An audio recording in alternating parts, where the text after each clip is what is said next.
Good. Hey everybody, I think we're ready to get started. If y'all ready to get going? We're ready. I think the rain's gonna lift is what the weatherman said, so it might be dry leaving, so let's hope so. My name is Bill Kopsky. I'm the director of the Arkansas Public Policy Panel, and thank you for joining us tonight. And you know, My name is Barry Jefferson. I have the pleasure of serving as the president of the Arkansas State Conference of the NAACP. NAACP has been a really valuable partner of ours in a lot of endeavors for Yes. a lot of years. Yes. We both have long histories of working together, and Barry is awesome, so love working with him. So a couple of things. Tonight we're going to talk about the ballot measure process and your rights to have a say in the laws that impact you. Those rights are under assault by Arkansas politicians. So we're going to talk about that and talk about some of the things we can do about it. And then we're also going to talk about how our public education system's also been under attack, and our ability to give children what they need to be successful is being really limited in Arkansas. And we have a ballot measure called the Arkansas Educational Rights Amendment that addresses that and tries to guarantee kids a high quality education. So we're going to cover all those things. We hope you ask lots of questions. The more questions you ask, the better. We'll stay here till midnight if you all keep asking questions. But the goal is to be out of here by 7:30 at the latest. I don't expect to stay until midnight, but if you have that many questions, we will take them, right? So I want to start, though, before we get into the ballot measure stuff, by we passed out some of these. If any of you didn't get this, we have a few more. So one of the things that we do at the public policy panel is we have a coalition of, We have a coalition of about 50 community groups that advocates together up at the Arkansas legislature on an agenda that our members elect, including the NAACP.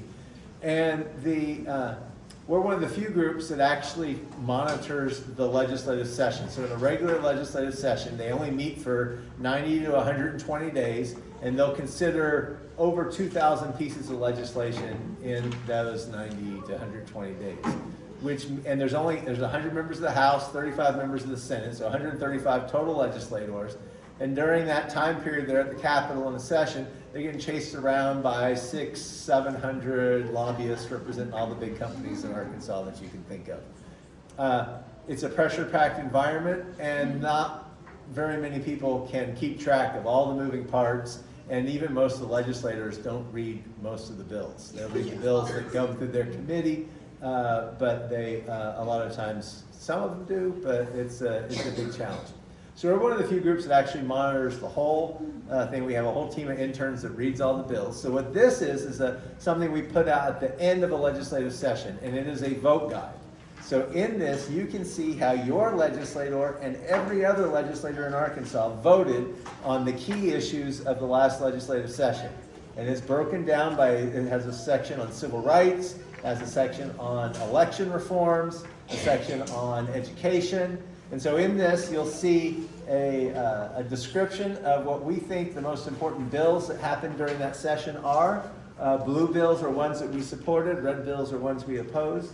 And then you'll see a table of each legislator, all the House members, and then all the Senate members, and then how they voted on those bills.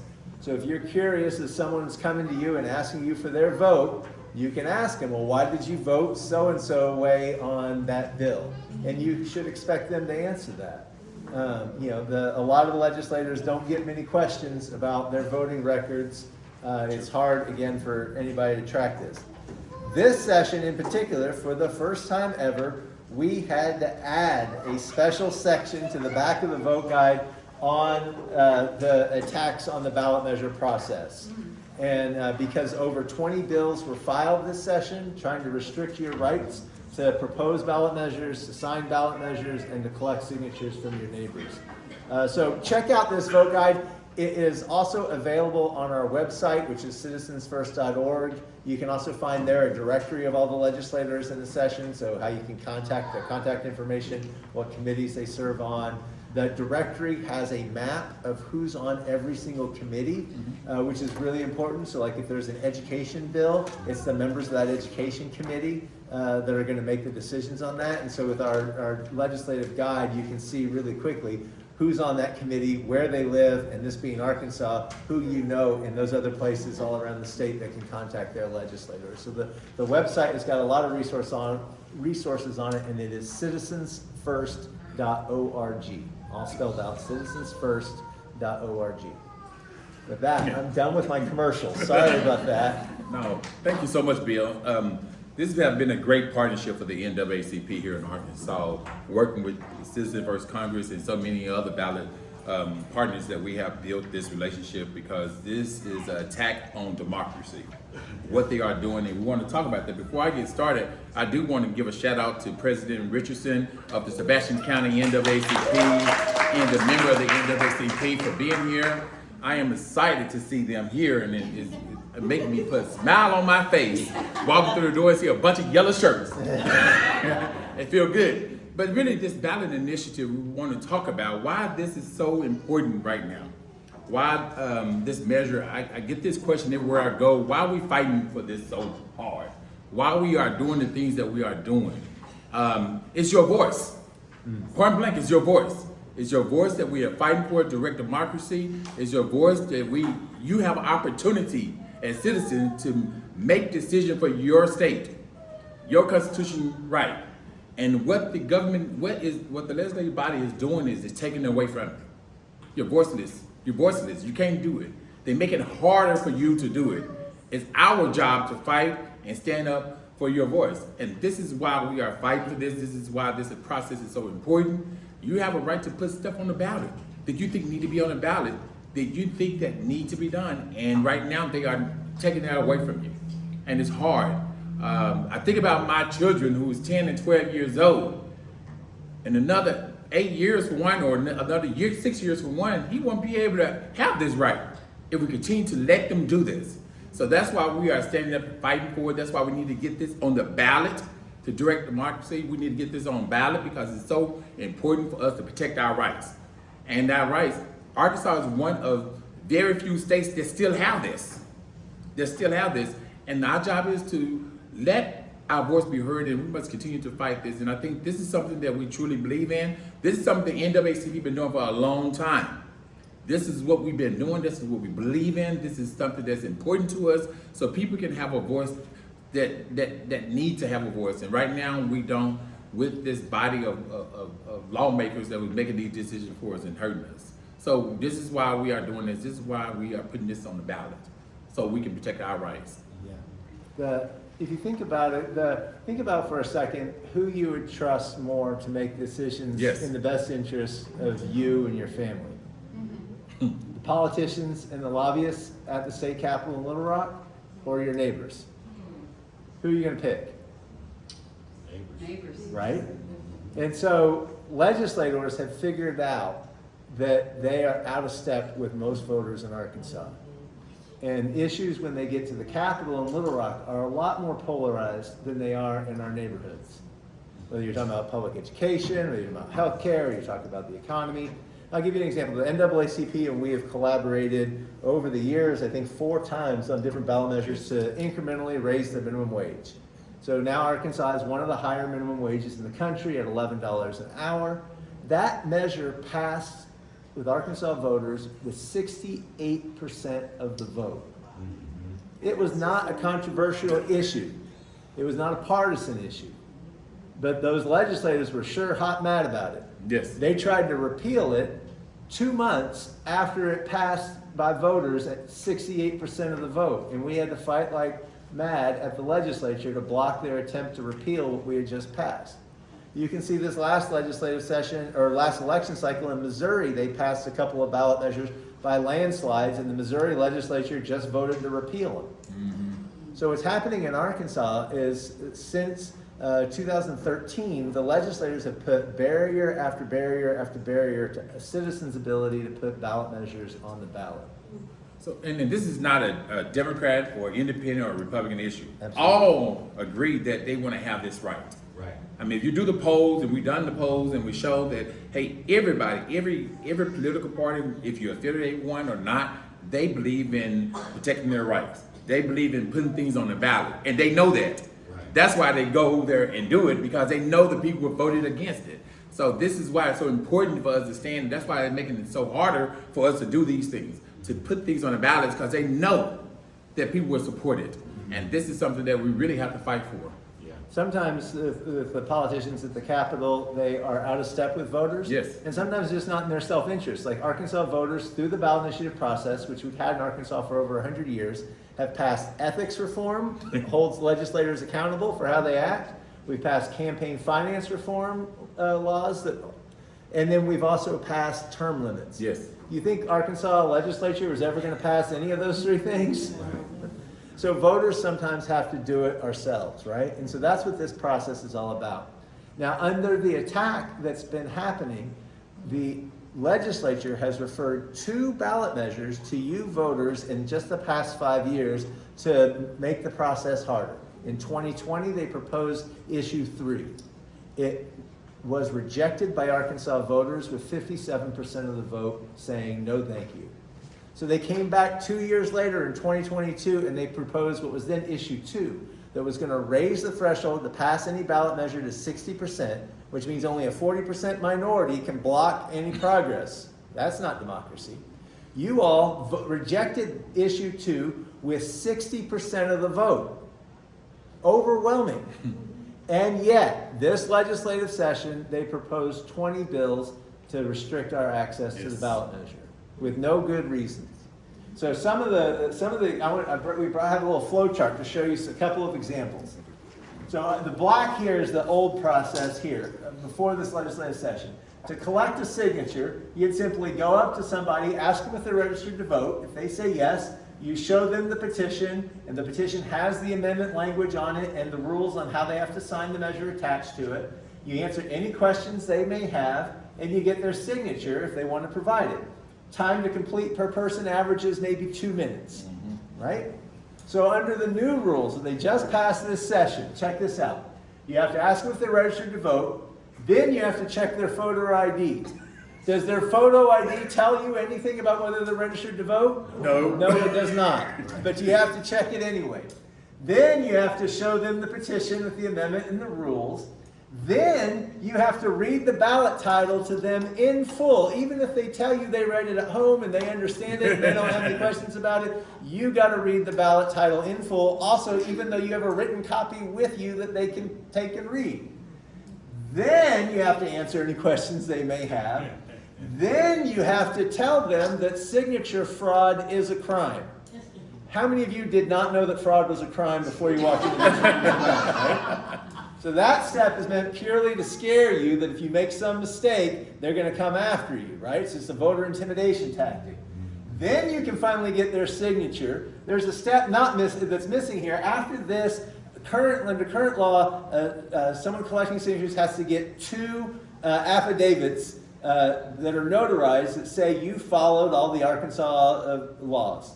The legislature, in their great wisdom, added a 3rd affidavit that says and they called this one a true affidavit. I don't know what the other affidavits were.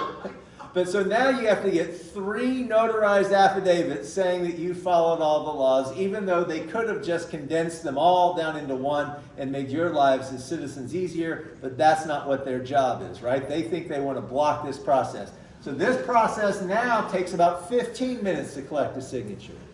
And you can imagine if you're sitting at the farmer's market trying to collect signatures and folks are in a hurry, or you're out in front of a store and folks are rushing to the grocery store to get their kid to a soccer game or a football game or whatever that day, they don't have 15 minutes to stop and give you that time all the time.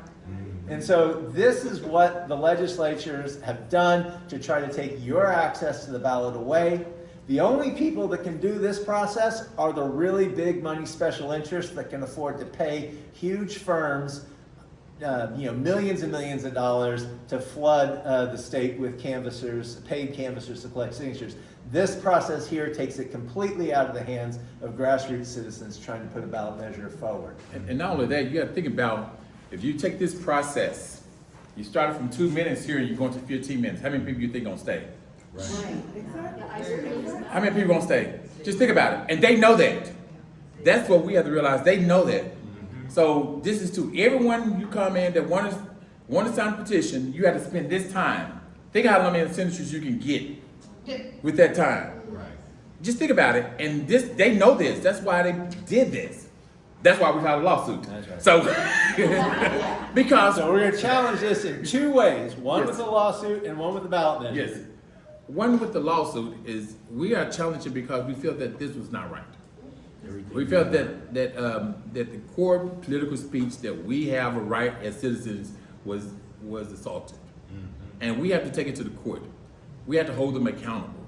We need to speak about it because they are taking our rights away, and that's why we are doing this. And I think when we sign on as the NAACP, one thing we are big about is voter rights, and what they do is taking people's rights away, and we had to challenge this. So show with our partners and with ACLU, we had to challenge this, let them know that what you're doing is making it harder for people to exercise their rights. And that's why we are doing it, and that's why we have to do it, because again, it's protecting our rights and holding people accountable. And sometimes you have to go to the courtroom. It's a little sign, we have a little thing in NAACP right now, we love to sue. Because that's what we've been. We've been in the courtroom a lot this year.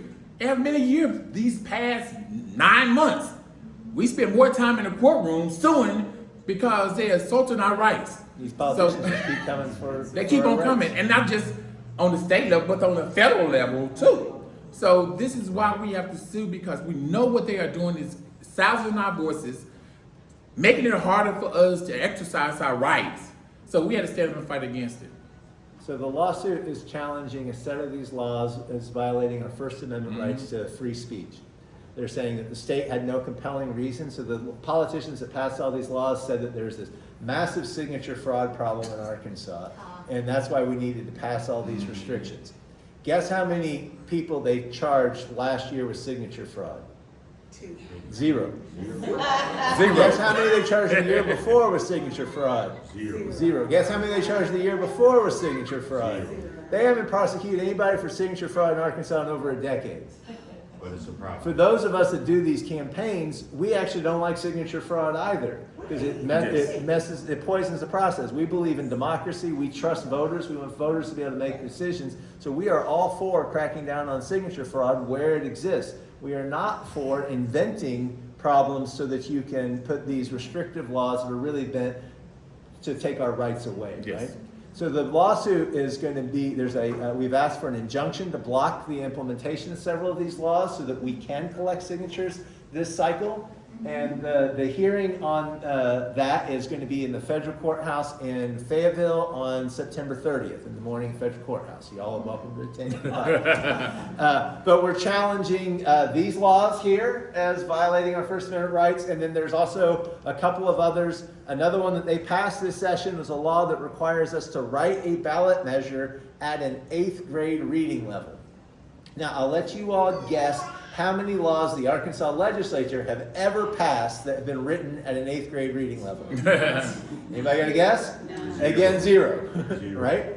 And so here's the fun fact. You can't use the word constitutional in a constitutional amendment and meet the 8th grade reading level. We're trying to create a fundamental right for citizens to engage in the ballot measure. If you use the word fundamental, you got to follow it with a whole bunch of short one-syllable words to get that reading level back down below the 8th grade reading level. So again, this has meant nothing more than trying to restrict our access to the ballot and give the Attorney General a reason to throw off a ballot measure that they just politically disagree with. And again, our view is that voters should be making those decisions about what we politically agree with and don't agree with, and not the politicians in Little Rock. So that's the lawsuit. Flipping out of the lawsuit, we have a ballot measure, and I think you all have these cards here. These are from our coalition called Protect Our Rights, and this is for the Arkansas Ballot Measure Rights Amendment. And the amendment does really 3 essential things. The first thing it does is it creates a citizen's fundamental right. And the word fundamental right is important for you to propose a ballot measure, for you to sign a ballot measure, and for you to collect signatures from your fellow citizens. By making it's already a right to do that, but it's not a fundamental right. When we make it a fundamental right, it raises it to the highest level of scrutiny when the courts review it. So if the legislature passes a law that interferes with your fundamental right, the burden of proof is on the state to prove that that law was necessary and didn't interfere with your rights. Under current law, that burden of proof is on you to prove that that law was unnecessary and that it does interfere with your rights. So that fundamental right language is really important. It raises it to the highest level of legal scrutiny when it gets to the courts. The other things the amendment does is it blocks legislative interference in the process. So any future changes to the ballot measure process would have to be approved by voters. Any changes to the Constitution, believe it or not, there's a group of Arkansas legislators at the Capitol who believe that they alone in the Capitol have the right to amend the Constitution themselves. True. Our amendment makes it clear they don't. Our Constitution says that you have to turn in a minimum number of signatures from at least 15 counties. The politicians at the Arkansas Capitol saw to themselves to raise that number to 50, even though the Constitution says 15. We added that to our lawsuit, but our amendment also makes it clear that when the Constitution says 15 counties, it meant what? 15 counties, right? So we block the political interference with the process because, again, we trust voters, we trust our neighbors to make these decisions. That's where the power should be in our democracy. The last thing that the measure does is that it creates a due process so that challenges to ballot measures have to be done in a reasonable amount of time, and so that the state has to notify you, a voter, if your signature is thrown out and give you a chance to correct it, and also notify a campaign if they make a minor paperwork violation that they made a minor error, and to give them 10 days to correct it as well. So we create a whole bunch of due process things to make sure, again, the politicians up at the Capitol can't mess with your rights because of some minor bureaucratic reason that they're playing games with the process. Here's another fun fact. In terms of the ballot measure process we have right now, the Secretary of State has a handbook with rules on how to do that process. That's one set of rules. Then the Arkansas legislature has passed a set of laws that govern the ballot measure process. That's a second set of rules. And then the Arkansas Constitution has a set of rules around how the ballot measure process has to operate, and that's a third set of rules. Do you think those three sets of rules should agree with each other? Do you think they do? No. They do not. They contradict themselves left, right, and center, which again allows these politicians to interfere with the process where they just politically disagree. So our amendment will create due process to clean all that up. So again, we're protecting your fundamental right as a voter to sign a petition that you choose to campaign for a measure that you like, and even to propose one that you like. That's the Arkansas Ballot Measure Rights Amendment. We're going to need a whole lot of help. We need to collect 91,000 signatures by July 3rd. To pass this measure. You can see on the card we have amazing partners working with us on this, including the NAACP, the Arkansas Public Policy Panel, and the Citizens First Congress, where I work. Also the Arkansas Education Association, For Our People, which is an amazing organization, Arkansas Appleseed, and Arkansas Advocates for Children and Families. We've built a really powerful coalition because this is a fundamental right. This is fundamental to our democracy, and we have got to protect it. You do. Yes. We do. We have to protect it, and I think that's why we are fighting and we're leading and stuff like that. As you can see on the card that he gave you, these are some important rights. These are some things that they really taken from us, and we have to stand up and fight. So we're going to need every one of you all in here to collect signature, and not only that, bring 10 people with you so they can collect with you. Because now we have to double our number of volunteers. Right. Since it's going to take us a little longer to get the signatures in now, we're going to double or triple our number of volunteers. We had a good number of volunteers last session when we did the. We had over 1,000 volunteers last time. Now think about that. We had to do 3,000 or 4,000, so we can be able to collect more signatures. And can I tell you something? We all volunteers. Nobody's getting paid. Right. We all volunteering to make sure we collect these signatures because we want to protect our rights, and that's what we have to do. And I'm gonna segue, if you don't mind, into our other initiative here that we are working with is for our kids. This is an initiative that we work with, and many of you helped us get signatures last year, and to protect our education system, our public education system. If you see what they are doing right now, you see how much money they are spending on private schools, and they take it away from public schools, and public schools are closing. Kids are getting, we have a school in Little Rock, Hall High School. They are getting ready to close because they don't have the students. They had to push them into, kids have to travel to West Little Rock to go to a school. Think about it. This is what they are doing to us right now. This is why we are sitting here fighting for this here, because what they are doing to our public education. They are taking funds away from our public education to invest in private school. They are opening more charter schools than ever. And these charter schools are failing. There's no accountability for these private schools. None at all. But they're taking our funds away, and we think about where our kids are going. I think about the rural areas that don't have these resources that the urban areas have. I think about that, they don't have the resources. I know a school board member that's in Lafayette County, and they have a very small school district. And she was telling me the other day when she was at the conference, she was telling me the other day, we had to find out how we can reduce some of the service that we are serving our children because of this law. So we have a fight to head. We have a lot of work to do with this new, and we're gonna need you on that one too. So you have two important responsibilities this election cycle. We have to get signatures for both of these ballot initiatives, and we're gonna need everyone help. Everyone. That means you gotta go get grandma, you gotta go get cousin Bob, you gotta go get all these people so they can help us with these ballot initiatives because we are under attack. And I'm saying that literally, we are under attack. They're attacking our public education, they're attacking democracy, they're attacking us, our speeches, they're attacking everything. So we need everyone to help us with this because it's that important. Let me tell you a little bit more about the education ballot. Yes. Initiative. Yeah, thank you. Educational rights amendment. amendments. So it also does three essential things. The first thing that it does is it requires any school that receives public financing to meet the same standards as a public school. That's important. That usually gets an applause line. So again, this is about a level playing field, right? So Arkansas currently has 3 different publicly funded education systems that have 3 different sets of standards. True. The highest standards are for our traditional public schools.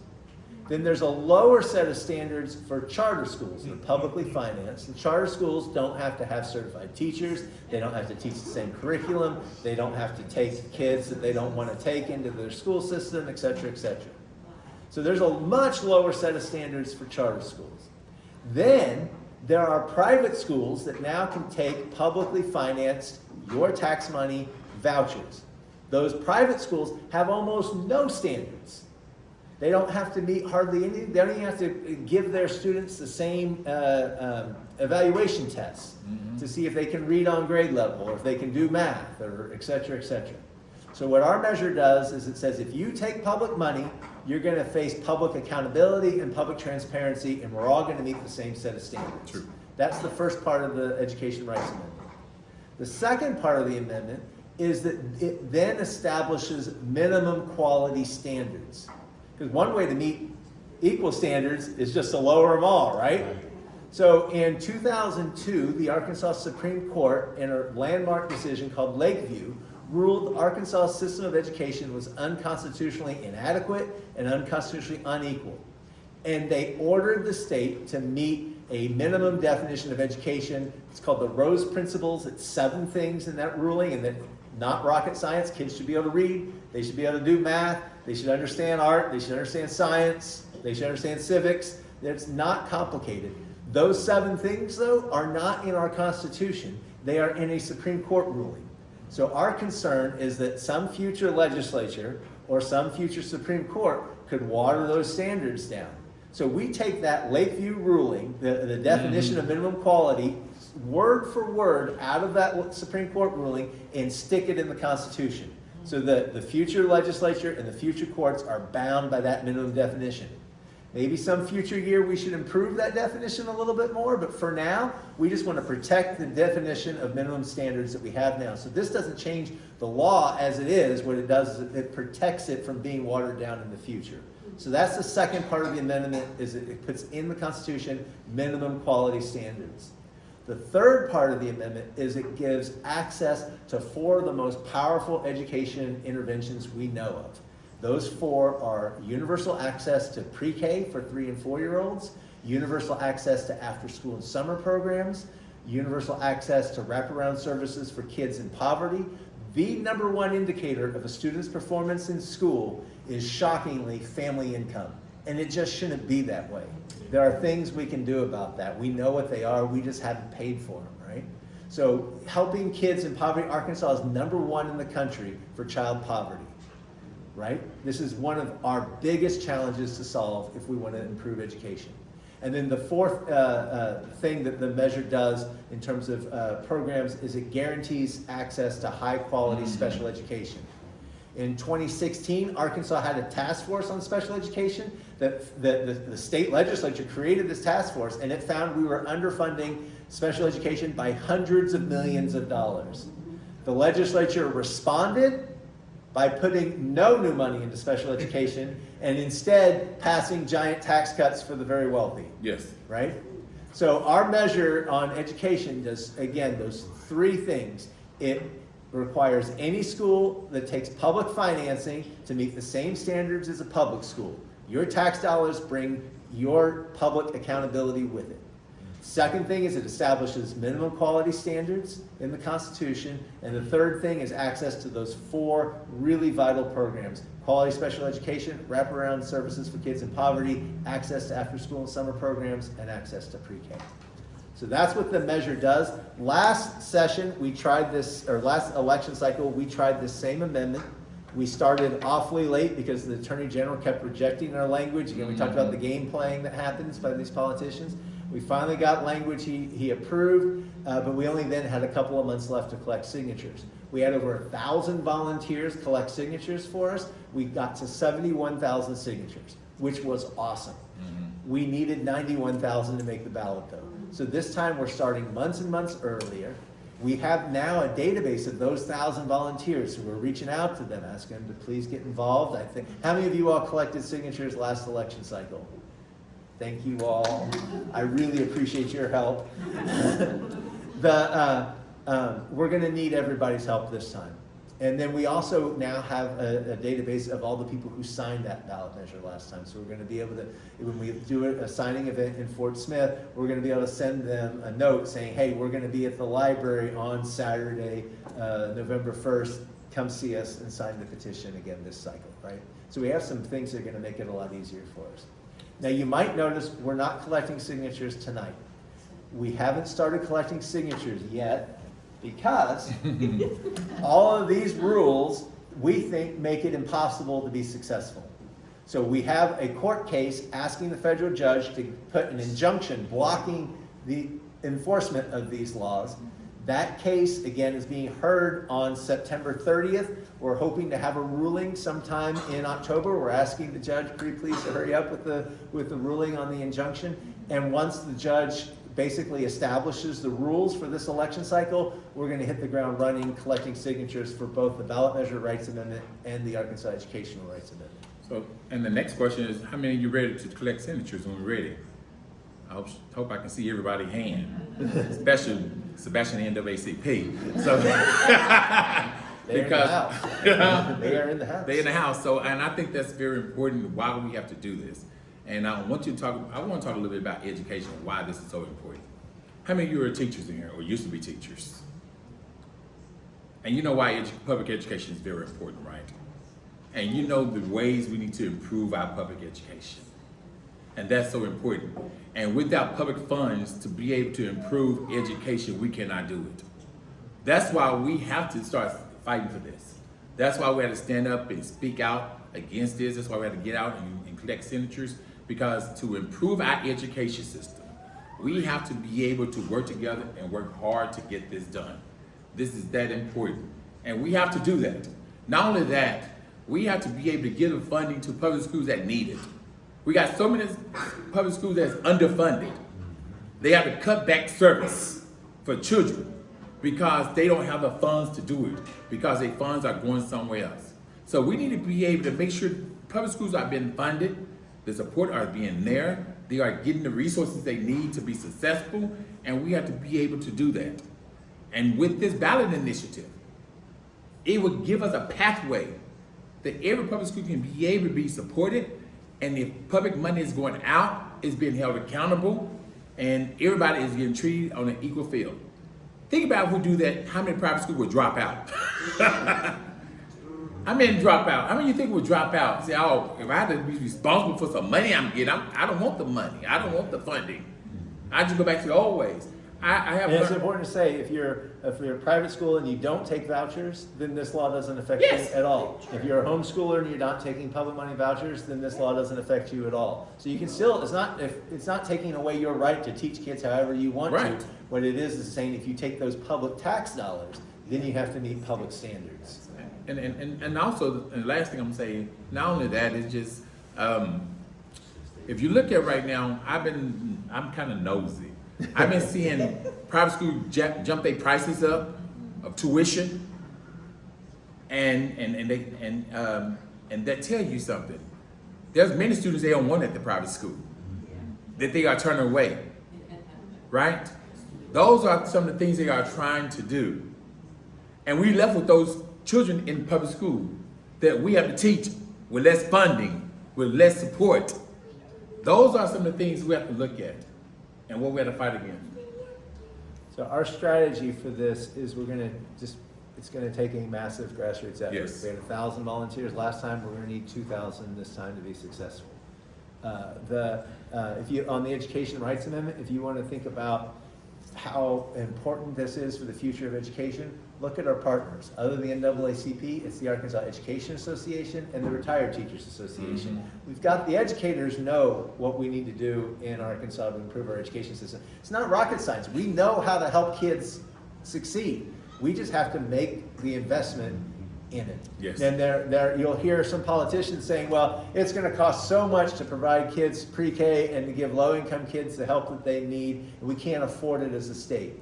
What I would tell you is that we rank near the bottom in education standards in the country, Yes. and we also rank near the bottom in the country for poverty. Yes. Those two things are linked. We can't afford not to give our kids the education. If you think it's expensive to educate a kid, you should look at the cost of not educating a child. That's really expensive. So we have to do this. Our children deserve it. It's important for the future of the whole state. And so our strategy is going to be anchored in volunteers like you all helping us collect signatures.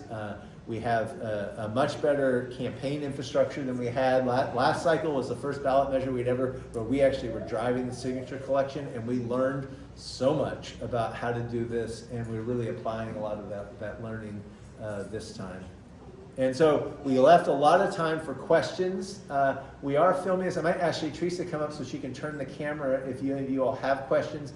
It's just a little tiny mic on the iPhone, so you might step a little closer if you have questions. But we would love to answer any questions you have about either measure or the campaign strategy or partners who are all amazing or any other questions you might have. You can unplug it. It's got plenty of. Oh, come on, Nate. How are you feeling about the case that you're about to go? What do you guys think about the judges? Side with your case, or any idea? Sure. So we are not lawyers, either one of us, but we have a rock star legal team that we are really confident in. So who's representing us, we should have mentioned this before, is the ACLU of Arkansas. If you want to bring a constitutional First Amendment challenge, who you want is the ACLU with you. So we have the ACLU of Arkansas, and then there's a national law firm that's well known for protecting democracy called the Elias Law Firm. And so we have the Elias Law Firm and the ACLU of Arkansas, and then in Arkansas, another law firm called the Schultz Law Firm. Yes. And so the three firms are representing us, and I can tell you our rock star legal team is very confident, but you never know until you get before a judge and make your case. But at the moment, we're feeling confident that it's such a clear violation of our First Amendment rights, and again, for no good reason. They have no proof of signature fraud that they keep screaming about, and so there is no reason why a judge should allow these laws to stand. Yes, ma'am. What's the deal on the League of Women Voters and not being part of this coalition for this exact same thing? Yeah, I wish I had a better answer for you. We don't know. The league decided to file their own amendment on ballot measure rights. They did it without letting any of the other groups that worked on these issues historically know before they just filed it. We've attempted to compromise with them to address some of the issues in theirs and the issues that we think are important in ours. They've rejected those offers to compromise, which we don't fully understand. We have substantive policy differences with their measure that we think our measure is much stronger. Our legal team thinks our measure is much stronger. Our measure has a fundamental right of a citizen to collect signatures. Theirs does not. Our measure requires the state to notify you when they throw out your signature. Their measure does not. Their measure is just weaker than ours in a number of really important ways.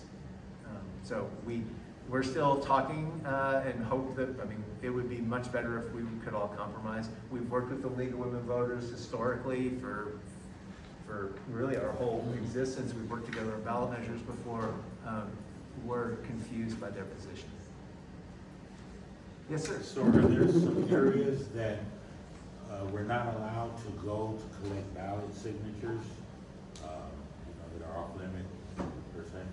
No, any public space. Any public space you're allowed to collect signatures.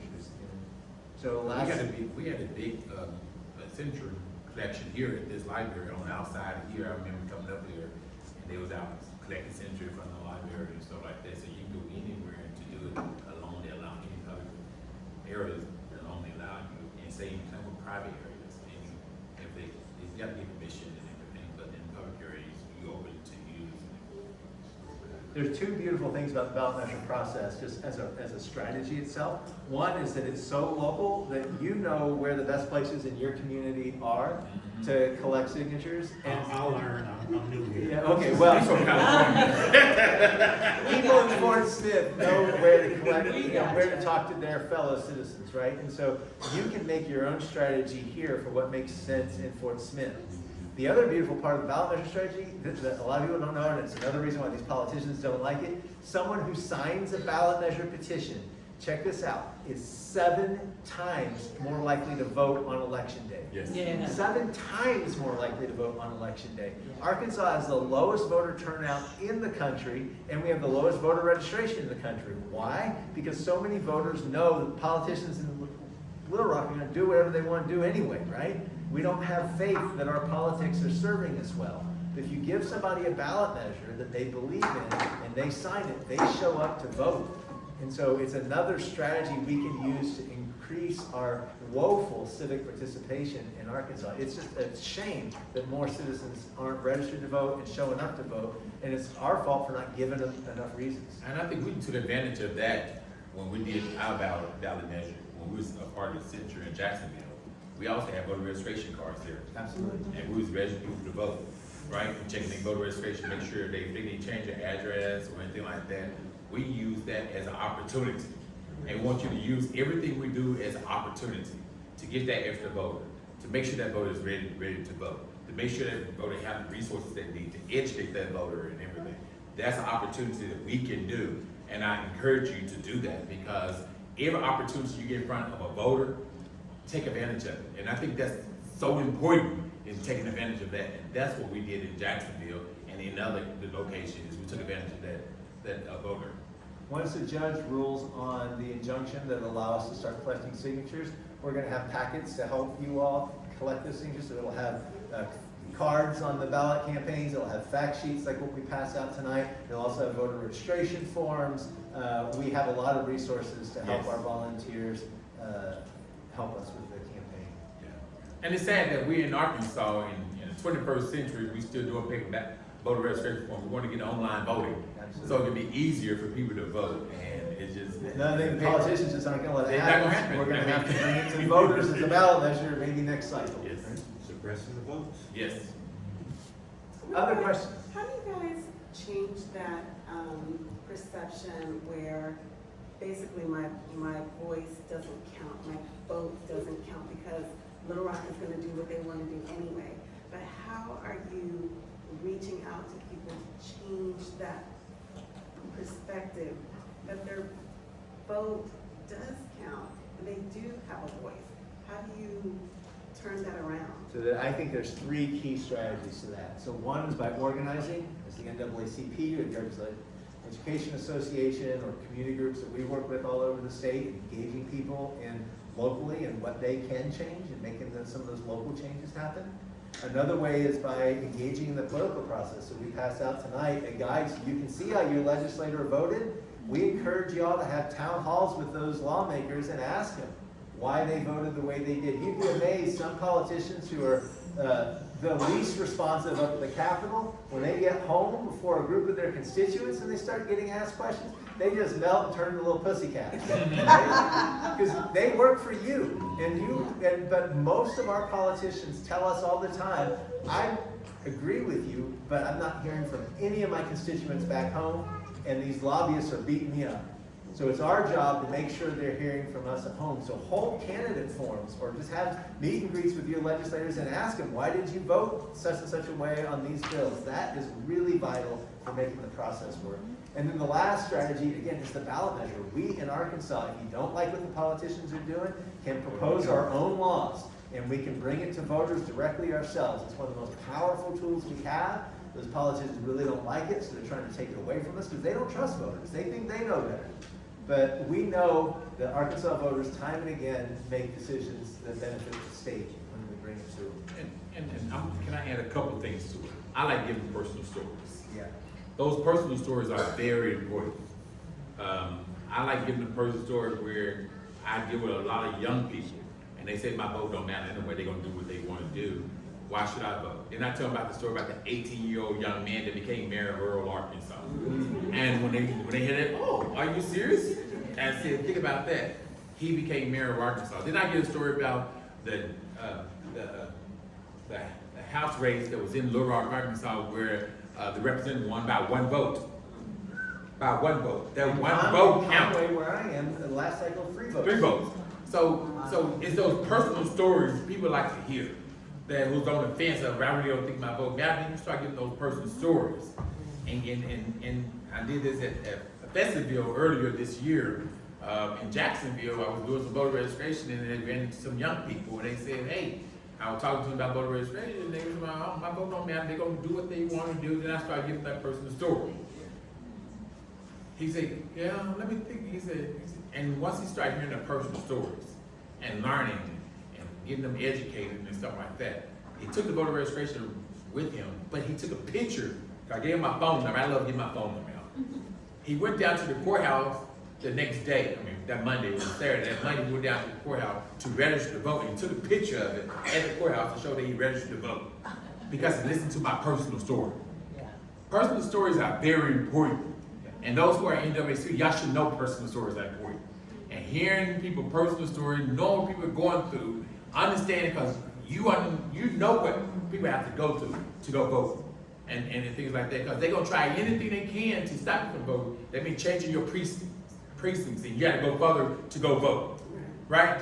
Changing early voting time. You got to find another time to go vote. They are doing everything they can to stop you from voting. But we have to mobilize and encourage people to go out and go vote, and that's so important. That's one of the things. And the second thing is education. We have to educate our young people and people who just stop voting, period. People who just refuse to vote at all. We have to start educating them. Why? You know, that is so important, that education part. It's good that I can register to vote. It's good to do that, but if I'm not educating you, then I'm not mobilizing you to get you to the voting poll. We are defeating the purpose. Those are some of the things that we have to do to encourage with everything Bill is talking about, but we also have the other side to do and to push them a little further so they can go vote. So Yes. we're just gonna. The personal stories are so important, probably more powerful than anything else. There's a couple other things though. The one is just being engaged in the process. Yes.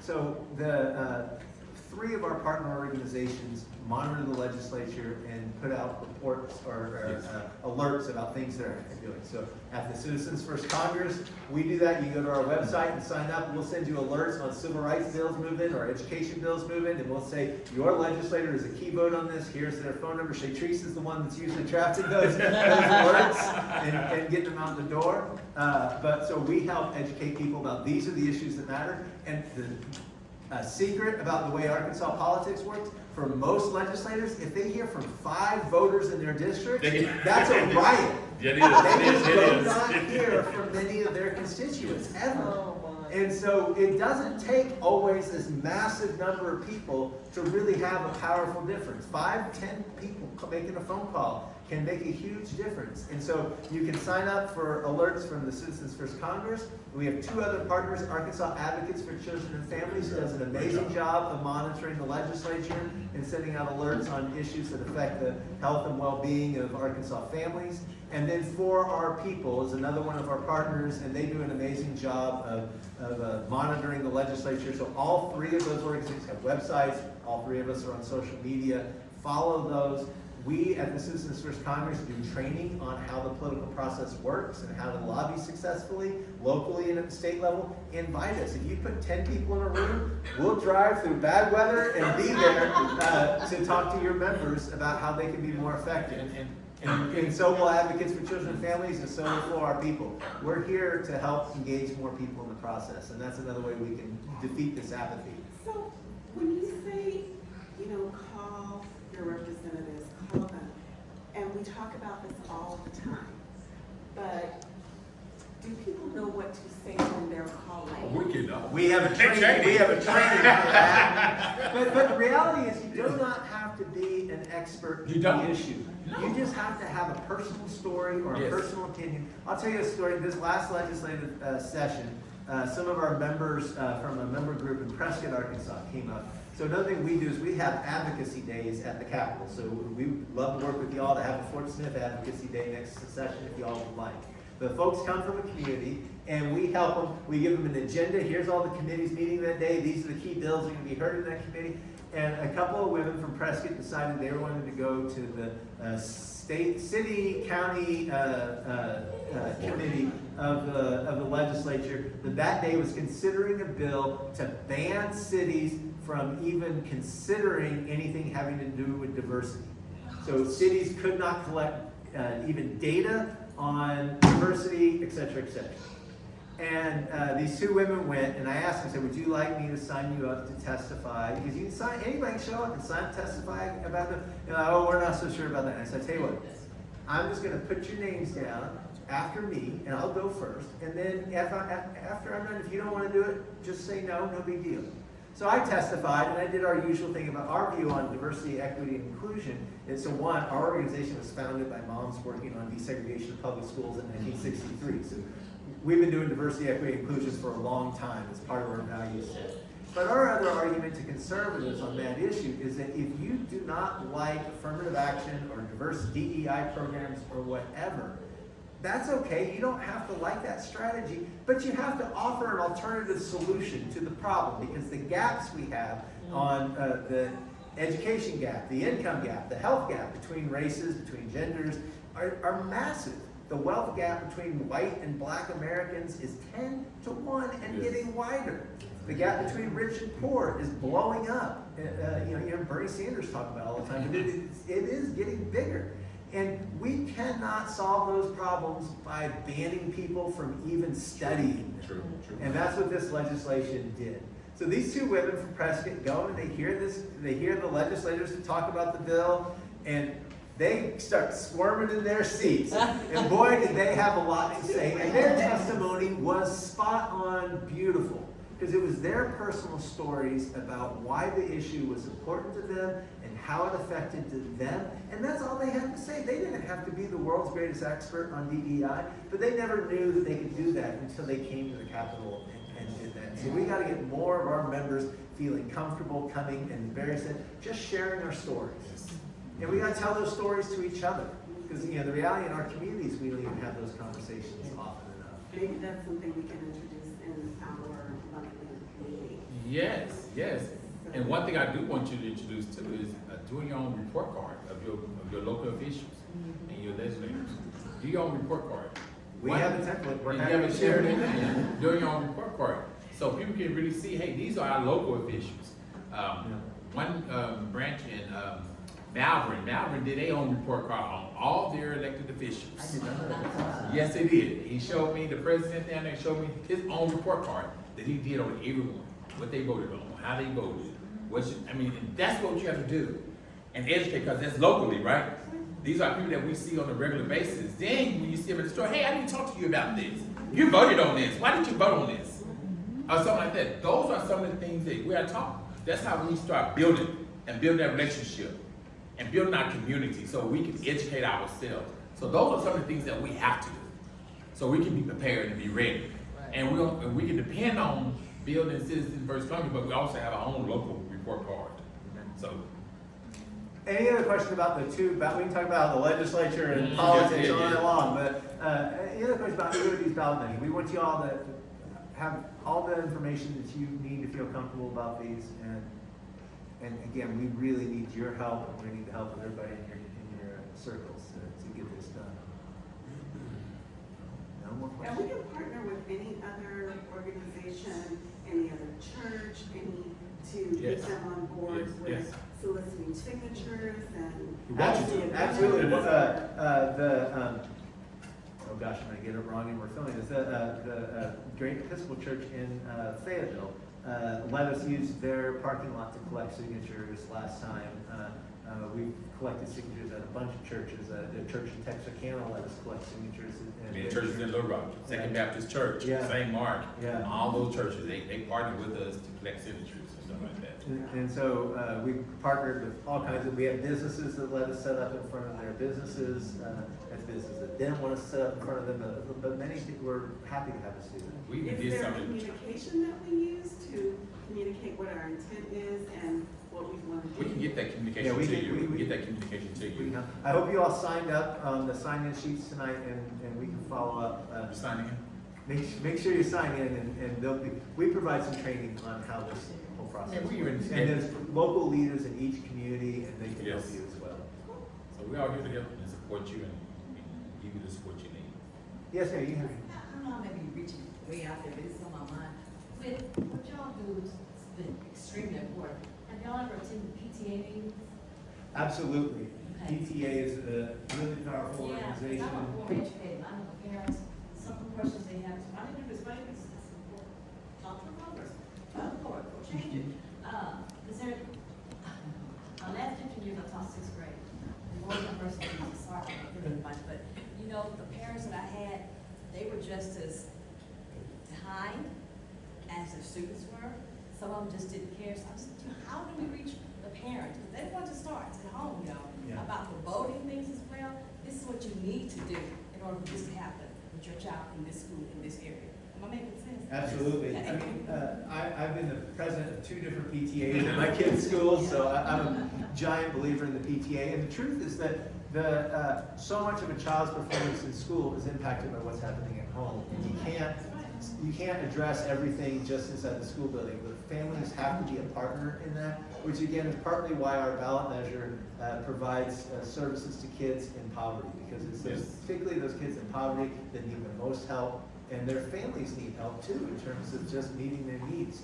There's a study that shows one of the biggest detriments to a student's learning is the number of times they move per year. And you'd be amazed how many low-income children are moving. I was shocked by this, 4, 5, 6 times a year. Scary. Or there's the access to books. Low-income kids have, this is an unbelievable stat, low-income kids have on an average, I think this is a kindergarten, 1 book at home, children's book. Yes.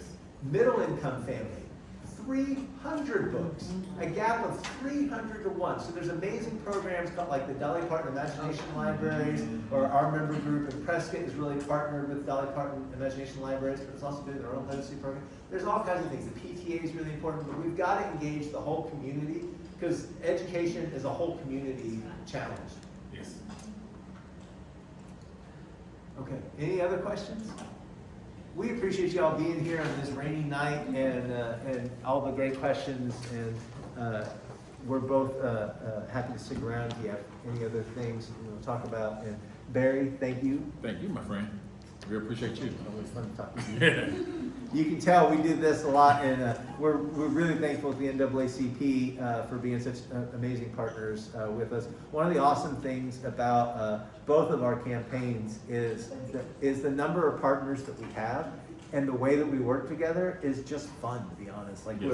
we're this, you know, whether it's our partners and advocates for children and families or for our people, we have really smart folks who've been doing this work for a long time, who are doing the work for the right reasons, and we're really good collaborators, and it brings a certain joy to the work that's really important. So we can make a difference when we work together. Yeah. So Thank thank you you so much. all. Appreciate you.